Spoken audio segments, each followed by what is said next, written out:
Retour sur le plateau de TV Finance et avant de retrouver Hervé Dupré, une dernière info, sachez qu'Atos a abaissé ses prévisions de chiffre d'affaires et de flux de trésorerie. Le groupe informatique français qui prévoit désormais un chiffre d'affaires de 9,7 milliards d'euros en 2024 contre 9,8 milliards d'euros prévus précédemment. Donc la crise qui se poursuit pour Atos.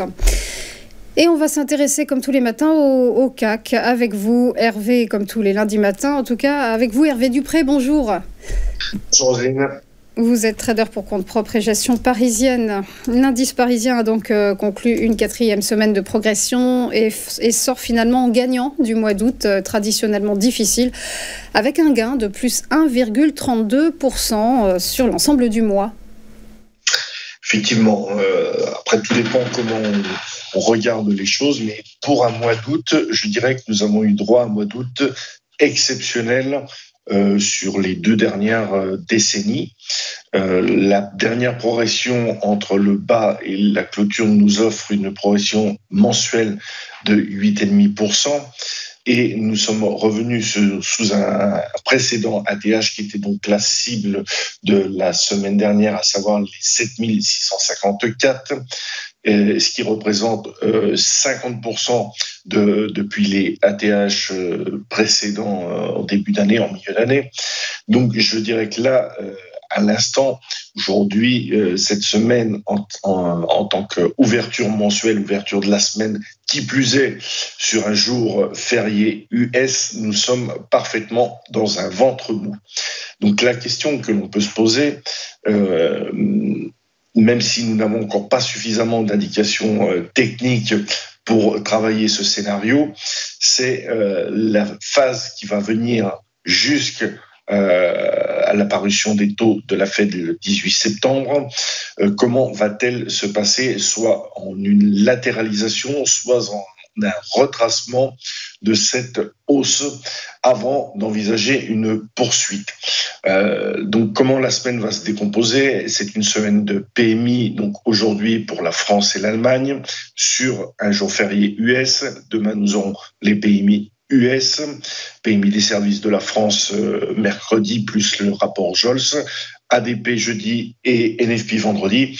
Donc tout ça, ce seront des datas côté US qui permettront d'affiner une anticipation du positionnement à venir de la Fed. Je rappelle, soit 25, soit 50 points de base.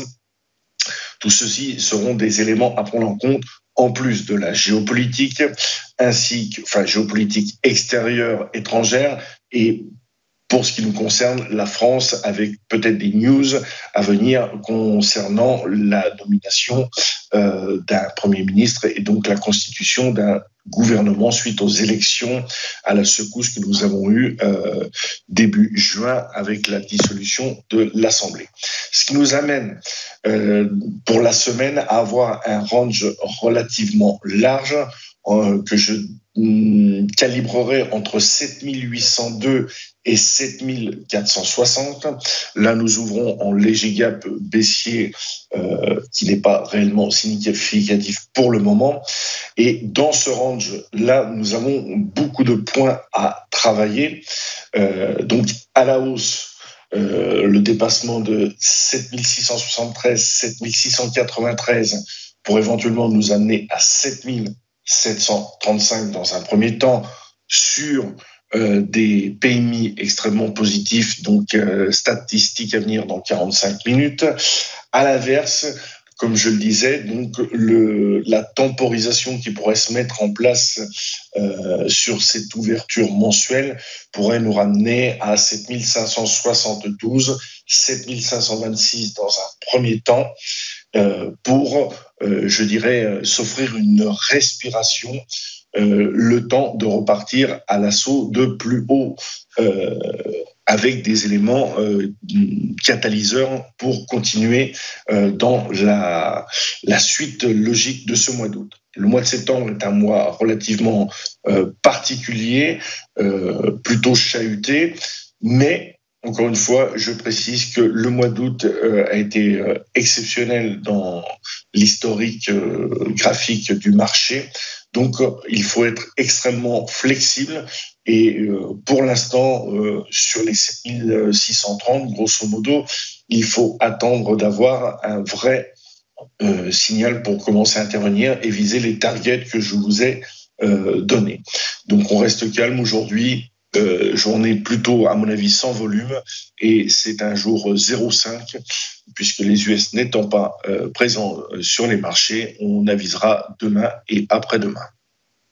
Merci beaucoup Hervé Dupré pour votre décryptage. Belle journée à vous. À suivre après une nouvelle pause, les Market Movers. À tout de suite.